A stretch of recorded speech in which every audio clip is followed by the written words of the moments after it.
Hello दोस्तों, कैसे आप लोग। उम्मीद करता हूँ आप लोग अच्छे होंगे। आज फिर से आपके लिए लेके आया हूँ एलईडी टीवी मदरबोर्ड को, जिसमें हम आपको वोल्टेज को चेक करना बताएंगे, कहाँ पर कितनी वोल्टेज हमें मिलनी चाहिए, कौन सी वोल्टेज कहाँ पर किस तरीके से जा रही है और किस वोल्टेज से कौन सा सेक्शन चालू हो रहा है। ये बेसिक ये जानकारी आपको मैं दूंगा। इससे आपको रिपेयरिंग में काफ़ी हेल्प मिलेगी। मैंने ऑलरेडी बहुत सारे मदरबोर्ड पे वीडियो बनाई है, तो आज जिस मदरबोर्ड पे वीडियो बना रहा हूँ उस मदरबोर्ड का नंबर आपको दिखाना चाहूँगा। इसका मदरबोर्ड का नंबर इस माइक्रो कंट्रोलर के जस्ट ऊपर लिखा हुआ रहता है TPVST59.PB753 या 753 या 753। ठीक है, तो ये इसका नंबर है। हर मदरबोर्ड के ऊपर अलग अलग कोड लिखा हुआ रहता है। हर मदरबोर्ड की जो वर्किंग है वो अलग होती है। हर मदरबोर्ड के अंदर अलग अलग सॉफ्टवेयर पड़े हुए रहते हैं। तो हम किसी एक मदरबोर्ड के अगर सीख लें तो हमें एक बेसिक जानकारी मिल जाती है। हालांकि जितने भी मदरबोर्ड मार्केट के अंदर आते हैं थोड़ा फेरबदल आपको उसमें मिल सकता है, लेकिन जो प्रक्रिया है उसमें चलने की, उनको कार्य करने की, वो लगभग सेम होती है। हाँ, 32 इंच के थोड़े से 32 इंच के जो मदरबोर्ड होते हैं उन वो थोड़े से आपको डिफरेंट लगेंगे, लेकिन वर्किंग उनकी भी सेम होती है। चलिए अब स्टार्ट करते हैं। तो यहाँ पर देखिए, सबसे पहले हमने मल्टीमीटर को रखा है डीसी मोड पे या डीसी रेंज पे। अब मैं आपको दो तरीके से बताऊंगा, एक तो ट्रैक करके बताऊंगा, एक कोल्ड टेस्टिंग बताऊंगा, एक हॉट टेस्टिंग बताऊंगा। अब यहाँ पर जैसे कि मैंने आपको बोला कि मैं आपको वोल्टेज को का यहाँ पर बताऊंगा, तो हम सेकेंडरी पे ही वोल्टेज पे ही यहाँ पे काम करेंगे। अब देखिए, मदरबोर्ड के अंदर दो सेक्शन है, एक तो प्राइमरी है, एक तो सेकेंडरी है। प्राइमरी के अंदर वोल्टेज हम इनपुट इंटर करते हैं, या वोल्टेज को हम इंसर्ट करते हैं, या वोल्टेज उसमें डालते हैं। जैसे कि हमारे घर पे आ रही है 220, 225, 230, 40 वोल्ट, जितनी भी हमारे घर पे आ रही है वो हम यहाँ इंटर करी। और यहाँ पर वो देखिए स्विचिंग हुई, और स्विचिंग होके ये ट्रांसफार्मर के बाद यहाँ पर ये 12 वोल्ट इधर आ गई। लगभग 2 से 3 एम्पियर के आसपास हमें यहाँ पर मिलती है। अब ये प्राइमरी सेक्शन के अंदर कुछ भी गड़बड़ होती है तो आउटपुट में ये कुछ भी वोल्टेज यहाँ पर नहीं देगा। जो वोल्टेज यहाँ पर नहीं देगा तो बाकी जो यहाँ पर सेक्शन है वो वर्क नहीं करेंगे। अच्छा, इस मदरबोर्ड के अंदर जो प्राइमरी वोल्टेज होती है वो होती है 12 वोल्ट। 12 वोल्ट यहाँ पे मिलती है। उसके बाद अलग अलग जगह के लिए अलग अलग रेगुलेटर लगे हैं, जो कि अलग अलग वोल्टेजेस अलग अलग जगह पहुंचाने का काम करते हैं।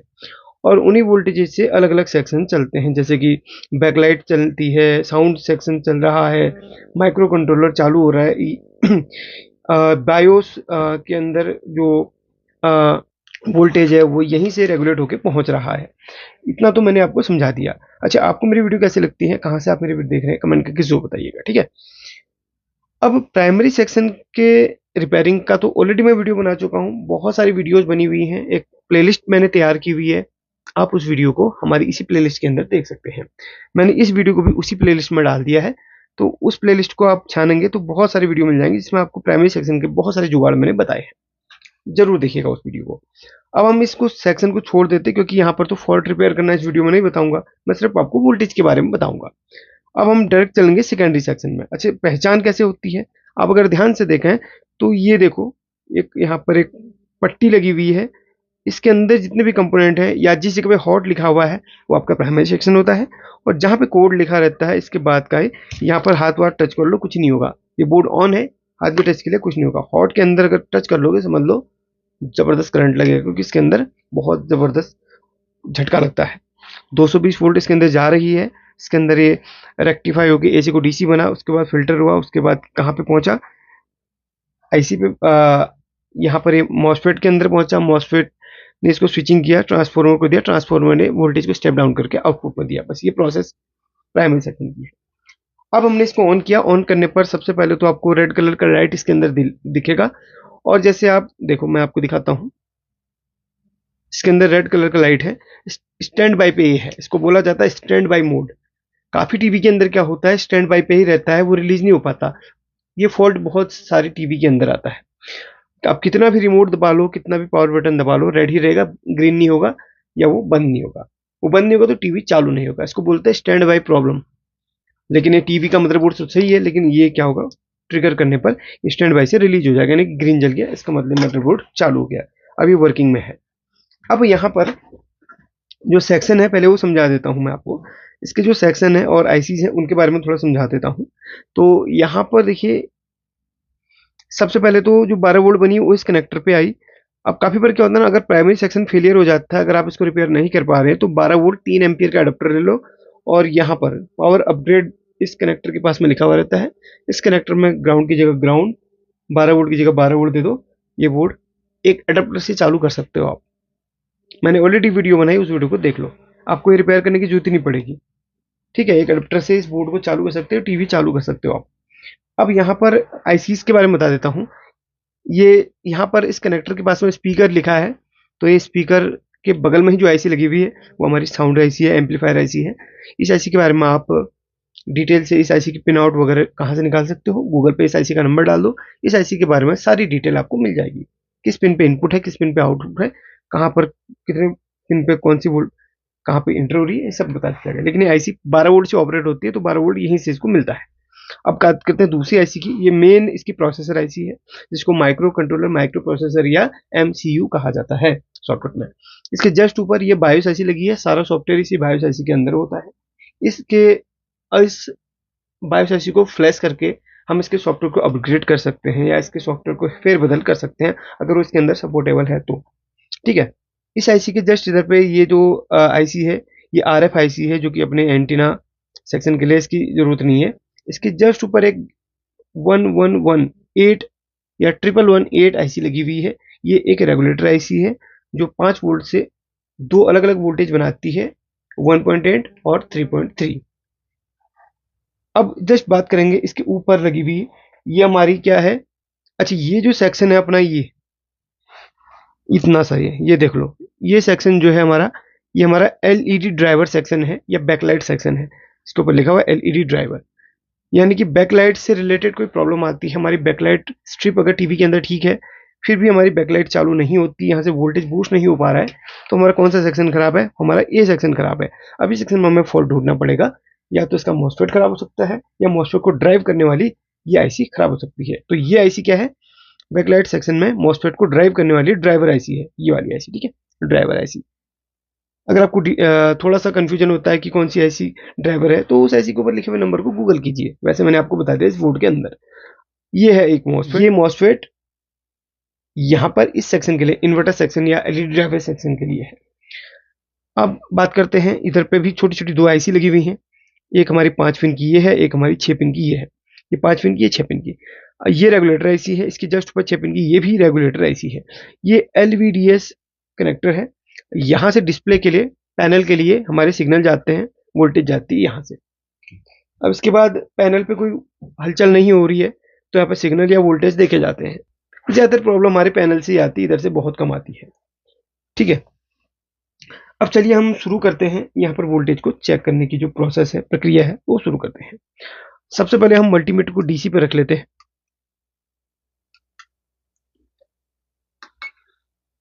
इसको मैंने डीसी पे रख लिया है, और हम यहाँ पर क्या करेंगे, मल्टीमीटर के ब्लैक प्रोब को हम ग्राउंड कर देंगे, या ये पॉइंट जितने भी होते हैं ये ग्राउंड के पॉइंट्स होते हैं, या जी एन डी जहाँ पे मिला वहाँ पे रख लो, या किसी भी कैपेसिटर के नेगेटिव साइड को रख लो, तो ग्राउंड पॉइंट सबसे बढ़िया यहाँ पर मिल जाता है। ठीक है, अब उसके बाद रेड प्रोब को हमने पकड़ लिया है, ये वाला। इसको प्रॉपर ग्राउंड में कहीं पे इस तरीके से फंसा लेता हूँ मैं। चलिए, अब हमने रेड प्रोब को इस तरीके से पकड़ लिया है। अब सबसे पहले क्या करना है, इस कनेक्टर पे हमें वोल्टेज चेक करनी है, क्योंकि सबसे पहले इधर पे हमें वोल्टेज मिलती है जब ये प्राइमरी सेक्शन पे कोई भी दिक्कत ना हो। तो ये देखो, तो यहाँ पर हमें 12 वोल्ट मिल रही है कि नहीं, यानी कि इसका प्राइमरी सेक्शन ठीक है। अगर ये 12 वोल्ट नहीं मिलती है, तो हमें क्या करना पड़ता है, या तो इस डायोड पे चेक करना पड़ता है, या फिर इसके प्राइमरी को रिपेयर करना पड़ता है, इस सेक्शन को। अच्छा, इस डायोड से, ट्रांसफार्मर से इस डायोड पे वोल्टेज आती है। ये एक शॉर्ट की डायोड है, जो कि ट्रांजिस्टर की शेप में 3 लेग वाला है। तो यहाँ पर इधर पे वोल्टेज आएगी, इसके बाद ये टॉप में वोल्टेज आएगी, टॉप से हमारी इधर पे वोल्टेज आएगी 12 वोल्ट। अब इसी ट्रांसफार्मर से एक और वोल्टेज बनती है इस बोर्ड के अंदर, जो कि हमारी इस डायोड के इस तरफ कैथोड साइड को मिलती है, जो कि 19 वोल्ट रहती है। ये हमारी बैकलाइट सेक्शन को जा रही है। तो इस कनेक्टर पे चेक कर लो, जहाँ पे हम बैकलाइट स्ट्रिप लगा के पॉइंट लगाते हैं, तो वोल्टेज हमारे यहाँ पर आ जाएगी 19 वोल्ट। ठीक है, ये हमारी 19 वोल्ट यहीं से उधर पर जाती है 19 वोल्ट। अब इधर की वोल्टेज हमने चेक कर ली, इधर की वोल्टेज चेक कर ली। अब ये 12 वोल्ट से हमारी क्या होगी, 5 वोल्ट बनेगी, और 5 वोल्ट से हमारी 3.3 बनेगी, या फिर 1.2 या 1.8 वोल्ट बनेगी। अब ये कहाँ पे जा रही, 12 वोल्ट सबसे पहले यहाँ पे जाएगी, और इसके बाद जो 12 वोल्ट है उस इस आईसी पे जाती है। वो ये जो आईसी आप उधर पे कॉर्नर पे 6 पिन की देख रहे हैं इसके, अब ये आईसी की फर्स्ट पिन है, फर्स्ट पिन पे कोई भी वोल्ट नहीं है, सेकेंड पिन पे 5 वोल्ट, थर्ड पिन पे 12 वोल्ट। तो थर्ड पिन पे हमें 12 वोल्ट, यहाँ से थर्ड पिन पे 12 वोल्ट जा रही है, और उस 12 वोल्ट को इस आईसी ने रेगुलेट किया 5 वोल्ट पे। सेकेंड नंबर पिन पे 5 वोल्ट मिल रही है, इस आईसी ने 5 वोल्ट बनाई। इसके बाद फोर्थ नंबर की पिन पे कितने वोल्ट आ रही है,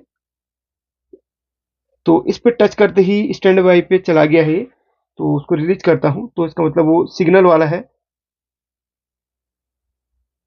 तो इसके पांचवें नंबर की पिन पे हमें लगभग 6.6 वोल्ट मिल रहा है, और छठे नंबर की पिन पे हमें कितना 10 वोल्ट समथिंग मिल रहा है। ठीक है, 10 वोल्ट करेक्ट मिल रहा है। तो ये वोल्टेज हमने चेक कर ली, तो यहाँ पे गई 12 वोल्ट, 12 वोल्ट कहाँ पे गई, थर्ड पिन पे, और 12 से इसने रेगुलेट किया 5 वोल्ट को सेकेंड नंबर की पिन से, और ये 5 वोल्ट कहाँ पे गई, इस आईसी पे आ गया 5 वोल्ट। इसके जस्ट इधर पे जो एक और आईसी लगी हुई है 5 पिन की, ये वाली, इधर सबसे पहले 12 वोल्ट इसकी इस पिन पे गई, इसने बीच वाले से 5 निकाली और 5 इस पे जाएगी, और इधर पे भी वही 5 वोल्ट इस पे भी जाएगी, ये वाली आईसी पे। पहले इस आईसी पे देखते हैं ये 5 से कितना कितना बना रहा है। तो इस आईसी के किस नंबर पे 5 वोल्ट जा रही है वो देखेंगे। हाँ, इस आईसी के 1 2 3 फोर्थ नंबर की पिन पे 5 वोल्ट जा रही है। ठीक है, अ, यानी कि अनेबल पिन भी है इसमें। तो इस आईसी के हमारे फर्स्ट पिन पे 5 वोल्ट जा रही है, और इस आईसी ने 1.2 या 3 वोल्ट समथिंग ये बनाया है इस आईसी ने थर्ड नंबर की पिन पे। तो 5 वोल्ट जो हमारी इसकी फर्स्ट पिन पे जा रही है, और इसके चौथे नंबर की पिन पे जा रही है, और तीसरे नंबर से इसने 1.3 वोल्ट बनाया है। अच्छा, सिंपल तरीके से आप ऐसे भी चेक कर सकते हैं। यहाँ पर देखिए, इस आईसी के बगल में एक कॉइल है, इस आईसी के बगल में एक कॉइल है। इस आईसी पे इस आईसी के बगल में जो कॉइल लगी हुई है, कॉइल पे चेक कर लो, सिंपल सा आपको कॉइल पे कितनी वोल्ट मिल रही है। ये देखिए, कॉइल पे 5 वोल्ट मिल रही है। ठीक है, इस पे 5 वोल्ट मिलनी चाहिए, इस पे 1.3 वोल्ट करीब मिलनी चाहिए, या 1.2 वोल्ट जो कि यहीं से आ रही है, इस पे मिलनी चाहिए। अगर नहीं मिलती तो आईसी के इस पिन पे टच कर सकते, देख सकते हो। अब ये 2 वोल्टेज हमें मिल गई। अब इसने इस आईसी का क्या है, 12 से 5 बनाया, और 5 आया इधर पे, और 5 से 1.2 वोल्ट इस आईसी ने बनाया, और ये 5 अब यहाँ पे पहुंचेगा, इस आईसी पे भी ये 5 वोल्ट पहुंचेगी। इस आईसी की चौथे नंबर की पिन पे 5 वोल्ट पहुंची, ये देखो चौथे नंबर की पिन पे 5 वोल्ट पहुंची, और इसके फर्स्ट नंबर की पिन पे भी सॉरी सेकेंड नंबर की पिन पे भी 5 वोल्ट आपको मिलेगी। और ये 5 वोल्ट अब दो अलग अलग वोल्टेज बनाती है ये आईसी। अब इसके पांचवें नंबर की पिन पे आप चेक करोगे तो 3.3 वोल्ट ये आईसी पे आपको मिलेगा। अब इसके छठी नंबर की पिन पे चेक करोगे तो भी 3.3 मिलेगा। सातवें नंबर की पिन पे चेक करोगे तो 1.8 वोल्ट मिलेगा। आठवें पे चेक करोगे तो 1.8 वोल्ट मिलेगा। अब आप समझ गए, 12 वोल्ट यहां से इधर से इधर पे आई सबसे पहले, इसके बाद 12 वोल्ट इस कनेक्टर पे आई, यहां से 12 वोल्ट उधर गई, उधर से 12 वोल्ट ने बनाया 5, 5 दो जगह के लिए गया, एक इस आईसी पे गया जिसने 1.2 वोल्ट बनाया, और वो ही 5 वोल्ट इधर पे गया जिसने दो वोल्टेज और बनाई 1.8 और 3.3। ये आपका टीवी ऑन मोड पे है, स्टैंड बाय पे नहीं है। स्टैंड बाय पे अगर मैं रखता हूं तो यहां पे 1.8 वोल्ट नहीं मिलेगा। देखो, मैं इसको रखता हूं अभी स्टैंड बाय पे, यानी कि इसको बंद कर देता हूं टोटल में आके कहा जाए तो। अभी 1.8 मिल रहा है, स्टैंड बाय पे आते ही वो वोल्टेज हमारी यहां से चली गई। ठीक है, वो देखो 1.8 चली गई, स्टैंड बाय पे आ गया, और 1.2 वोल्ट भी आपको मैं दिखा देता हूं। तो ये वोल्टेज अभी यहां पर मौजूद है। तो जैसे ही मैं इसको रिलीज करूंगा तो 1.8 आ जाएगी, वो देखो आ गई, और ये टीवी चालू हो गया। तो जो स्टैंड बाय की जब प्रॉब्लम होती है, जब टीवी रेड लाइट इसमें आ रही है ग्रीन नहीं हो पा रही है या बंद नहीं हो पा रही, स्टैंड बाय से रिलीज नहीं हो पा रही, कितना कोशिश आप कर रहे हैं, तो 1.8 वोल्ट को आपने देखना है। कभी कभी क्या होता है, ये आईसी 1.8 वोल्ट प्रॉपर नहीं बना पाती है, इस आईसी की अंदर इंटरनली कोई प्रॉब्लम आ जाती है जिसकी वजह से प्रॉपर वोल्टेज नहीं बनाती है, 1.6 बना रही होती है, 1.2 बना रही होती है, 1.3 बना रही होती है। तो उसको प्रॉपर 1.8 वोल्ट इस एमसीयू को ना मिलने की वजह से ये ये जो सिस्टम है स्टैंड बाय पे रहता है। ठीक है, तो स्टैंड बाय पे रिलीज इसीलिए नहीं होगा क्योंकि यहाँ पर वोल्टेज प्रॉपर नहीं बनेगी। तो ये जो वोल्टेजेस है वो एक्यूरेट बननी चाहिए, ये आपको ध्यान रखना है। अब ये तो हमने अलग अलग वोल्टेज, अच्छा है वही जो 3.3 वोल्ट है ना यहाँ पे जो बना, वो आएगा इधर पे बायोस आईसी पे, या इसको बोल सकते हैं आप मेमोरी आईसी। सारी चीजें इसके अंदर स्टोर होती है, सारा सॉफ्टवेयर इसके अंदर स्टोर होता है। तो इस पे अगर 3.3 नहीं आएगी तो सिस्टम वर्क नहीं करेगा। अच्छा, यहाँ पर अलग अलग सेक्शन में अलग अलग वोल्टेज यहाँ पर जा रही है, जैसे अगल बगल के कैपेसिटर पे अगर आप चेक करोगे तो इसमें 1.8 जा रहा है, इनमें चेक करोगे तो अलग अलग वोल्टेज है 1.2 एमसीयू के इस सेक्शन में। मतलब अलग अलग कोर्स होते हैं, अलग अलग कोर्स को अलग अलग वोल्टेज चाहिए होती हैं, तो इसलिए रेगुलेटर यहाँ पे लगे हुए रहते हैं। ठीक है, अलग अलग वोल्टेज के लिए। तो यहाँ पर देखो इसमें 3.3 मिलता है, इसमें 1.2 मिल रहा है, इसमें 1.8 मिल रहा है। तो अलग अलग जगह के लिए अलग अलग वोल्टेज यहाँ पर जा रहे होते हैं। अब चलिए ये तो हो गया। अब साउंड सेक्शन की बात करता हूं मैं। साउंड सेक्शन में भी आपको चेक करना है, तो यहाँ पर इस आईसी के अंदर एंटर करती 12 वोल्ट, जो कि यहीं से जा रही 12 वोल्ट इधर पे, ये देखो इस कैपेसिटर के अंदर।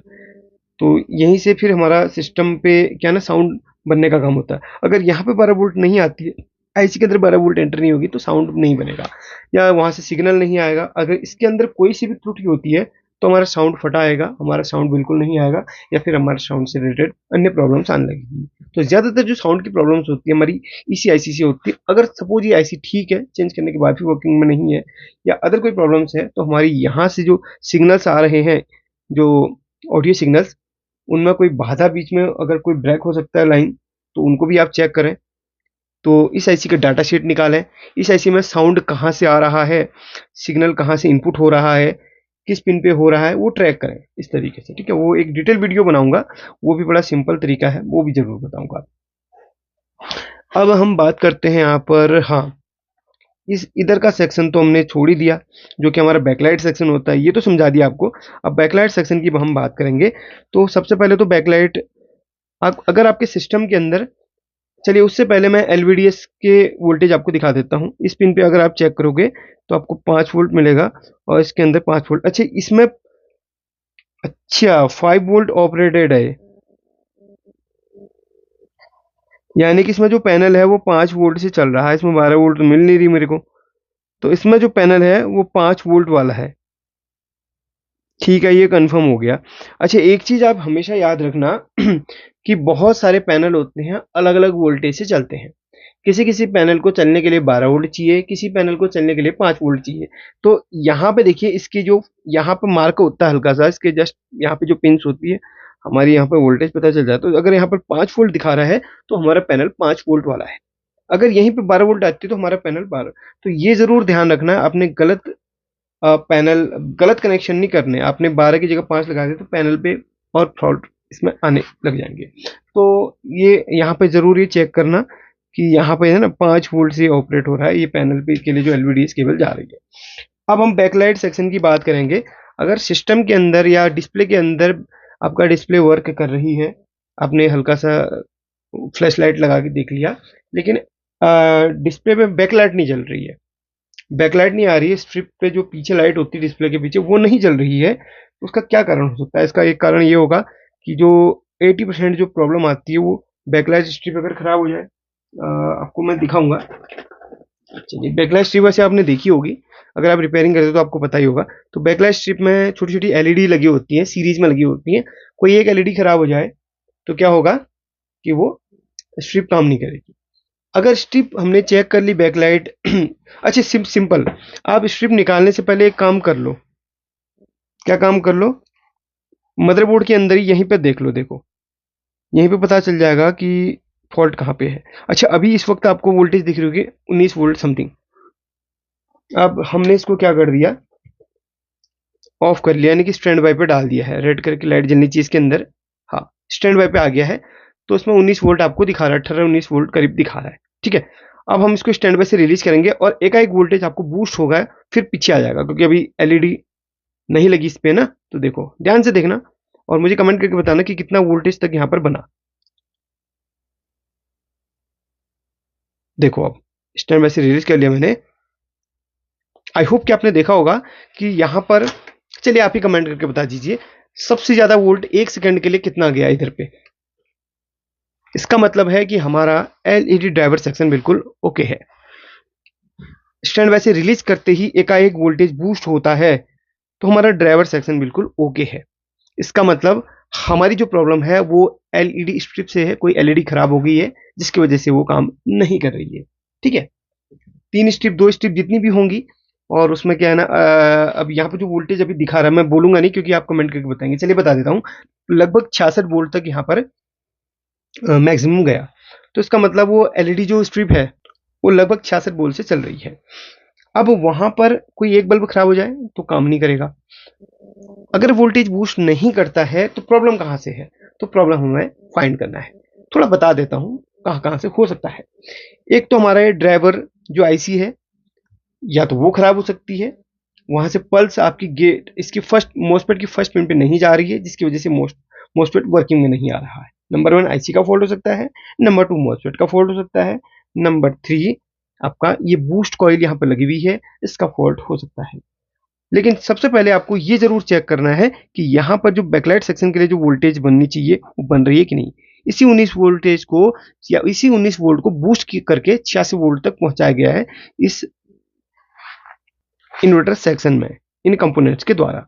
ज्यादातर जो फॉल्ट आता है ड्राइवर आईसी और ये आपका मॉसफेट और ये कॉइल, इन्हीं की प्रॉब्लम से ज्यादा होता है। कुछ केसेस में आपका ये कैपेसिटर हो सकता है जिसके अंदर वोल्टेज स्टोर हो रहा है, और कुछ केसेस में आपका ये डायोड हो सकता है, शॉर्ट की डायोड, जो कि आपका ये यहाँ पर ये स्विचिंग के लिए लगाया गया है। ट्रांसफॉर्मर से ये डायोड पे आए, डायोड से यहाँ से वोल्टेज इधर पहुंच रहा है। ठीक है, आई होप कि ये सारी चीजें आपको समझ में आ गई होंगी। अच्छा, मैं आपको कोल्ड टेस्टिंग नहीं बताया, कोल्ड टेस्टिंग इस सिस्टम को मैंने बंद कर दिया है और यहाँ पर जो वोल्टेज स्टोर है इसको डिस्चार्ज कर दिया है। कोल्ड टेस्टिंग सिंपल सी है, बजर मोड में रखा, यहाँ से 12 वोल्ट आई इधर पे और यहाँ से 12 वोल्ट गई इधर पे, और ये 12 वोल्ट गई अपनी इधर पे इस आईसी के इस पिन पे, और इसने 5 वोल्ट बनाया, इसकी बीच वाली पिन पे 5 वोल्ट बना, और वो 5 वोल्ट कहाँ पहुंचा हमारा इस आईसी पे। ये देखो इसके चौथे पिन पे 5 वोल्ट पहुंचा, और वही 5 वोल्ट हमारा इधर पे भी पहुंच रहा है। किस पे था वो, इस पिन पे पहुंच रहा है 5 वोल्ट। ठीक है, और यही 5 वोल्ट हमारा इस आईसी पे पहुंच रहा है। इसने कितना बनाया 3.3 इधर पे, और ये 3.3 पहुंच रहा है। ये देखिए ये 3.3 कहाँ पहुंच रहा है अपना, एक सेकेंड, मल्टीमीटर की समय खत्म हो गया, ऑटो पावर ऑफ वाला है सिस्टम इस पे। अब वो अच्छा 3.3 कहाँ पहुंचा अपना, यहाँ पे, या इसके इस पिन पे पहुंच रहा है, एक सेकेंड, ये सॉरी, इस पिन पे भी आता है 3.3, और इसके जस्ट यहाँ पे, यानी कि 8वें नंबर के पिन पे, 8वें नंबर के पिन पे 3.3 इस पिन से आ रहा है। ठीक है, और 3.3 यहाँ पे भी आएगा, माइक्रो कंट्रोलर के लिए इधर पे भी आता 3.3, और इनमें भी आता 3.3, ये इनमें भी आता 3.3। अब ये 1.8 वोल्ट जो है वो इधर पे भी आएगा, और वो 1.8 कहाँ पे आ रहा है, इस छोटे कैपेसिटर पे भी आता है, और यहाँ पे 1.2 वोल्ट इसने बनाया है, वो इस कैपेसिटर पे आ रहा है। ये देखिए इधर से 1.2 इस कैपेसिटर पे आ रहा है, ट्रैक करके मैंने दिखा दिया आपको। और ये 12 वोल्ट क्या है ना, इधर पे भी आता है, ये साउंड सेक्शन के लिए, वो 12 वोल्ट इधर के लिए। बस यही चीजें तो है। और 5 वोल्ट देखिए, ये जो 5 वोल्ट है एलवीडी, इस पे 5 वोल्ट कहाँ से जा रहा है वो भी हम जरा देखते हैं। एलवीडीएस पिन पे 5 वोल्ट, ये जो रेगुलेटर है इसी इन्हीं में से कहीं ना कहीं जा रहा है, अभी टच करके पता चल जाएगा। या यहाँ पे कोई ना कोई मॉसफेट लगी हुई हो सकती है, जिनके थ्रू, ये देखिए इस मॉसफेट के थ्रू यहाँ पे पहुंच रहा है। अगर यहाँ पे वोल्टेज नहीं आती तो इस मॉसफेट का फेलियर हो सकता है। ये देखो ये, ठीक है, ये मॉसफेट है, इस मॉसफेट के द्वारा यहाँ पर 5 वोल्ट आ रहा है। अगर इधर पे 5 वोल्ट नहीं आता तो इस मॉसफेट और इधर पे एक छोटी रेजिस्टेंस लगी हुई है, उसको देख लो। अब इस मॉसफेट पे 5 वोल्ट कहाँ से आता है जरा देखें। हाँ, यहीं से आ रहा है 5 वोल्ट इस मॉसफेट के यहाँ पर, इस पिन पे, थर्ड नंबर की पिन पे, यहाँ से आ रहा है वोल्टेज वही 5 वोल्ट। ठीक है, जो कि 5 वोल्ट अभी बन रहा था इधर पे। अब आप समझ गए होंगे। अच्छा, ये फिर से दिखा दूं, ये वो मॉसफेट है, ठीक है, जहाँ पे 5 वोल्ट, ये देखिए इन पिनों पे, एलवीडीएस पिन पे 5 वोल्ट इस मॉसफेट से होके जा रहा है। मॉसफेट है, ठीक है, ये एन चैनल मॉसफेट है, यहीं से जा रहा है इधर पे। और यहाँ ये दोनों पिनें, अगर इस पिन पे एक सिग्नल आता है तो ये दो पिनें इंटरनली शॉर्ट हो जाती हैं और यहाँ पर 5 वोल्ट आने लगता है। सपोज 5 वोल्ट नहीं आ रहा लेकिन बोर्ड बिल्कुल ओके है, तो इस मॉसफेट को चेंज कर लो और इस रेजिस्टेंस पे भी देख लो कि वैल्यू आ रही, जीरो वैल्यू का है, तो इस पर भी काम हो रहा है कि नहीं। मतलब इस पर भी खराबी भी हो सकती है, इस पर भी खराबी हो सकती है, इन दोनों की वजह से यहाँ पर वोल्टेज नहीं आती है, इनमें फॉल्ट आने की वजह से। ठीक है, आई होप कि मैंने जो भी चीज़ें आपको बताई सिखाई वो आपको अच्छी तरीके से समझ में आ गई होंगी। अगर आपको समझ में आई तो लाइक करके शेयर कर लेना, और कोई भी डाउट हो मुझसे पूछ लेना आप, ठीक है। बाकी अगर इसका प्राइमरी सेक्शन कभी फेलियर हो जाता है तो, और ये कंपोनेंट्स नहीं मिलते हैं, वैसे मिलते भी नहीं बहुत, यहाँ पर जो गेट आईसी है, यहाँ पर गेट ड्राइवर आईसी है, मॉसफेट को ड्राइव करने के लिए लगी हुई है, तो ये काफ़ी बार मिलती नहीं है। तो क्या करें, नहीं मिलती है तो आप एक STR मॉड्यूल लगा लें इस पर। सिंपल सा कनेक्शन है, सस्ता सा STR है, उसके कनेक्शन मैंने बताए हैं। अगर ये भी रिपेयर नहीं करना चाह रहे हैं तो 12 वोल्ट 3 एम्पियर का अडेप्टर लेके इस पे डायरेक्ट इस पे कनेक्ट कर लें बस, और यहीं से 12 वोल्ट एक इधर पे भी दे दें। यहीं से एक 12 वोल्ट का जंपर लेके, एक वायर का जंपर लेके इधर पे भी दे दो, क्योंकि ये इन्वर्टर सेक्शन के लिए भी यहीं से 12 वोल्ट जा रही है ना। तो इस ट्रांसफॉर्मर दो आउटपुट है, एक 19 वोल्ट आउटपुट है, एक 12 वोल्ट आउटपुट है। तो इधर पे 19 ना भी देके 12 वोल्ट भी दे दोगे इधर पे, तो भी यहीं से एक जंपर लेके यहाँ पे भी दे दोगे, तो इन्वर्टर सेक्शन में वोल्टेज बूस्ट हो जाएगा। ठीक है, कोई प्रॉब्लम नहीं, 19 की जगह 12 भी दोगे तो भी चल जाएगा। तो यहाँ पर दो वोल्टेजेस हैं, मल्टीपल वोल्टेज यहाँ पर हमें अप्लाई करनी है, जो कि एक ही अडेप्टर से आप जंपर देके इसमें कर सकते हो, लेकिन देना है जंपर इधर पे नहीं देना है, इधर पे दोगे तो गड़बड़ हो जाएगी, समझ लो। वीडियो को लाइक करना, थैंक यू, और कमेंट करके जरूर बताना है कैसी लगी आपको मेरी वीडियो, मेरे सिखाने का तरीका। शुक्रिया।